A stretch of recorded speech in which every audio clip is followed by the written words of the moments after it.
हमारे देश की सेना जमीन, जल और आकाश सभी जगह से हमारी सुरक्षा के लिए हमेशा चौकस रहती है।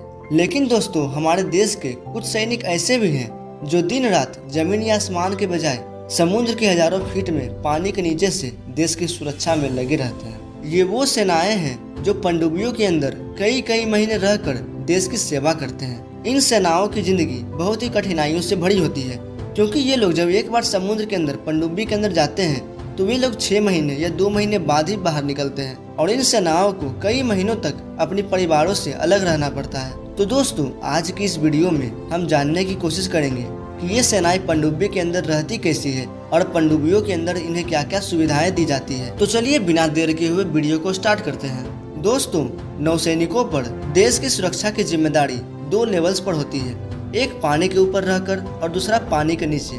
पानी के हजारों फीट नीचे देश की सुरक्षा के लिए नेवी के कुछ सैनिकों को पनडुब्बी या सबमरीन में तैनात किया जाता है। इस विशिष्ट सेवा के लिए सैनिकों का चयन अलग अलग डिवीजन में उनकी अपनी इच्छा, ट्रेनिंग और मेडिकल मानकों में उनके प्रदर्शन के आधार पर किया जाता है। सबमरीन में तैनात इन सैनिकों का जीवन आसान नहीं होता है। इनके परिवार वाले बताते हैं कि इनकी जिंदगी बेहद ही कठिन होती है।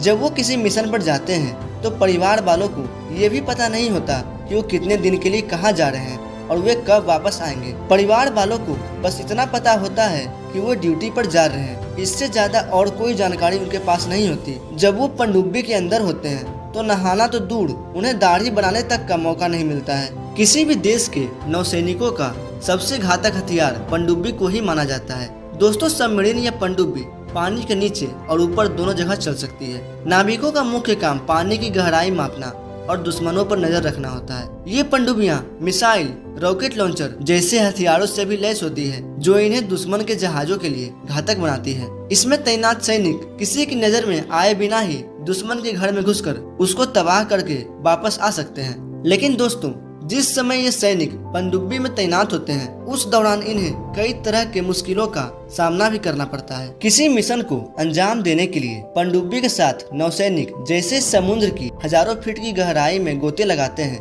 वैसे ही उनका बाहरी दुनिया से संपर्क टूट जाता है। ऐसे मिशन 1 महीने से लेकर 6 महीने तक के हो सकते हैं। इस दौरान इनका अपने परिवार से कोई भी संपर्क नहीं होता।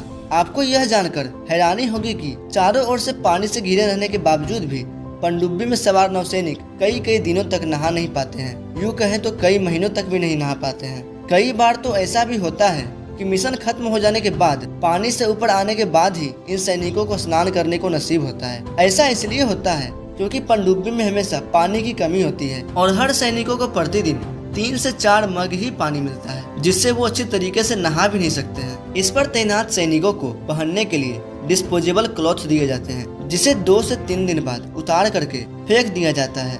इन कपड़ों में खास तरह का केमिकल लगा होता है जो सैनिकों को बिना नहाए भी कीटाणु और बीमारियों से दूर रखती है। पनडुब्बी में सभी सैनिक एक ही तरह के कपड़े पहनते हैं, चाहे वो कोई अधिकारी हो या फिर कोई सैनिक। पनडुब्बी में रह रहे सैनिकों को कई कई दिनों तक सूरज की रोशनी देखना भी नसीब नहीं होता है। इसके चलते जब वो समुद्र की सतह पर आते हैं तो सैनिकों को हाथ पैर में जकड़न जैसी समस्याओं से जूझना पड़ता है। इतना ही नहीं, इन सैनिकों को पनडुब्बी पर खाने की समस्याओं का भी सामना करना पड़ता है। खाने के लिए इन्हें बिना तड़के की दाल, रोटी और चावल और बेहद कम मसाले वाली सादी सब्जी दी जाती है। खाने की चीजें ताज़ा नहीं होती है, बल्कि टीन पैक डिब्बों में मिलती है। खाने का सामान भी सीमित मात्रा में होता है। खाना बनाते समय इस बात का ध्यान रखा जाता है कि ज्यादा धुआं ना उठे, इसलिए खास तौर से सादा खाना ही बनाया जाता है। और अगर मिशन अनिश्चित काल के लिए हो तो उन्हें पनडुब्बी में उपलब्ध खाने से ही काम चलाना पड़ता है। पनडुब्बी जब भी समुद्र के अंदर जाती है तो उसके साथ डॉक्टर और प्राथमिक चिकित्सा का सामान साथ होता है, क्योंकि अगर किसी को उल्टी या चक्कर जैसी परेशानी होती है तो उसका तुरंत इलाज किया जा सके। अंदर काफी सारे उपकरण लगे होने के कारण सोने की जगह बहुत ही कम होती है, इसलिए पनडुब्बी में सैनिकों की